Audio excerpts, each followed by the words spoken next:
राष्ट्रीय सेवा योजना के अंतर्गत एक दिवसीय शिविर में साइबर क्राइम प्रभारी इंस्पेक्टर द्वारा साइबर क्राइम से बचने को लेकर एक गोष्ठी का आयोजन किया गया। शिविर का शुभारंभ महाविद्यालय की प्राचार्य डॉक्टर जागृति मैदान डिगरा, साइबर क्राइम प्रभारी इंस्पेक्टर आशाराम, तकनीकी प्रभारी मुकेश कुमार, अर्पित कुमार शर्मा द्वारा सरस्वती प्रतिभा पर माल्यार्पण किया गया। इस अवसर पर उत्तर प्रदेश सरकार की सेवा सुरक्षा व सुशासन की नीति के 8 वर्ष पूर्ण होने के अवसर पर विस्तृत व्याख्यान डॉक्टर अरुण कुमार व डॉक्टर मुजाहिद अली द्वारा किया गया। इसके बाद साइबर क्राइम प्रभारी इंस्पेक्टर आशाराम, तकनीकी प्रभारी मुकेश कुमार, अर्पित कुमार शर्मा द्वारा साइबर अपराधों के नियंत्रण पर विस्तार पूर्वक चर्चा की गई। पूर्व प्रधानमंत्री अटल बिहारी वाजपेयी द्वारा संयुक्त राष्ट्र में भारत की नीतियों को लागू करने की उपलब्धि पर चर्चा की गई। गैर मियाँ खां बस्ती में लोगों के बीच जाकर सरकार की योजनाओं का प्रचार प्रसार किया गया। रमजान के पवित्र महीने पर ईद उल फितर की मुबारकबाद दी गई। अगर ऐसी कोई आपके पास कार्रवाई हो चुकी है, आपके साथ में घटना हो चुकी है, आप अपनी शिकायत दर्ज करा सकते हैं।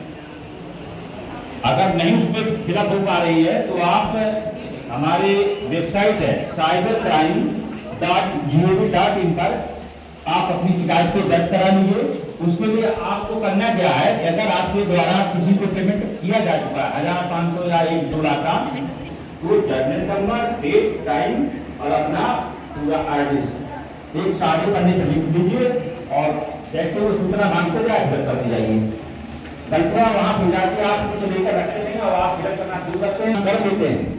थाना आपके क्षेत्र में है तो वहाँ पे एक साइबर हेल्प डेस्क मतलब निश्चित बनाई गई है कि आप वहाँ जाके शिकायत दर्ज करा सकते हैं। अगर वो करने में असमर्थ है या उन्होंने काम नहीं कर पाएंगे या मेरे पास टाइम नहीं, तो हमारे साइबर थाने पर साइबर ठग एक क्या है, सेक्स टार्चर फ्रॉड, जरा ध्यान से सुनिएगा। सेक्स टार्चर फ्रॉड उसे साधारण भाषा में बोलते हैं हनी ट्रैप। हनी ट्रैप बोलते हैं आईडी से आपको खाती फेसबुक आईडी से रिक्वेस्ट भेजी जाती है, फ्रेंड रिक्वेस्ट। आप पसंद के मोबाइल पर या उसका 100 नंबर पर कॉल करिए। सपोज करिए आप हमारे मित्र हैं और तीनों ने कहा कि हमें सबसे बताया वीजा भेज दीजिए, तो आप हमें सबसे पहले हमसे कॉल करके पूछिएगा पैसे दिए जाते। अगर नहीं है तो आप तो यही हमारी कन्या हो जाती है, जिससे हम लोग साइबर ठगी का शिकार हो जाते हैं। तो इन चीजों से सतर्क रहना। दूसरा और चीज अपनी जानकारी शेयर करूंगा, कुछ चीजें आपसे मैं सीखूंगा। मैं कुछ आपको सिखाने नहीं आया हूँ। आदमी लाइफ टाइम सीखता है एक दूसरे से, और यहाँ तो गुरुजन है, मैं गुरुजनों को क्या सिखा सकता हूँ। तो शिक्षा शुरू करते हैं। साइबर स्कैम क्या होता है? साइबर अपराध, साइबर क्राइम, इसकी डेफिनेशन जानता है कोई? साइबर क्राइम की डेफिनेशन बहन जी जो पीछे बैठी है ये बता सकती है। पहले क्यों लगती थी कोरोना की, अब लग रही है साइबर क्राइम की, ऐसा क्यों हो रहा है? बहन जी आप बता सकते हैं साइबर क्राइम के डेफिनेशन? चलिए मैं बता देता हूँ।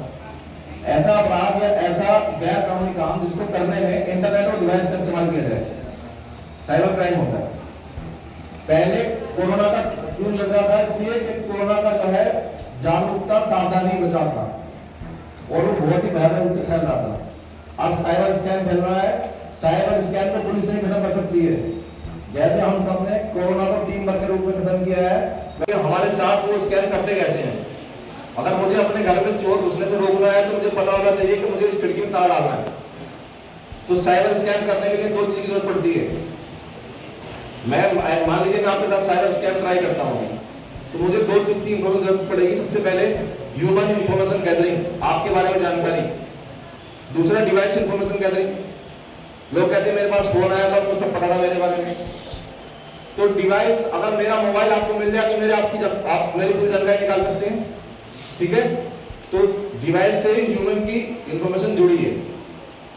हमारा मोबाइल किसी को मिल जाएगा तो, या हमारे मोबाइल का एक्सेस किसी को मिल जाएगा तो वो हमारे बारे में पूरी जानकारी ले सकता है, हमारे अकाउंट्स की, हमारी फैमिली फोटोज की, हमारे एड्रेस की, हमारे मूवमेंट की। और प्रोडक्टर को क्या चाहिए?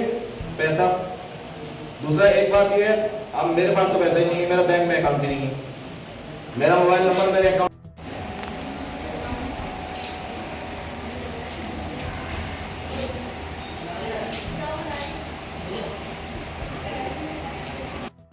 And doctor Nirav Naeem. NSS की सौजन्य से आज जो प्रोग्राम हुए उसके लिए लिए मैं अरुण जी का भी बहुत बहुत धन्यवाद करना चाहूँगी और साथ में मुजाहिद जी का कि जिन्होंने बहुत ही संक्षिप्त में हमारी सरकार के 8 साल की जो उपलब्धियां हैं उन्होंने बयान करी। हम सब जानते हैं समर्थ पोर्टल, मानव संपदा, नारी सशक्तिकरण, अटल बिहारी वाजपेयी जी की 100वीं जयंती और टैबलेट वितरण, मोबाइल हमारे बच्चों को मिलता रहता है, बच्चे सबसे पहले जानते हैं। और मैं थैंक यू करना चाहूँगी आशा राम जी और उनकी टीम का, जो आज यहाँ पर आए और उन्होंने हमें साइबर क्राइम के बारे में इतना कुछ बताया।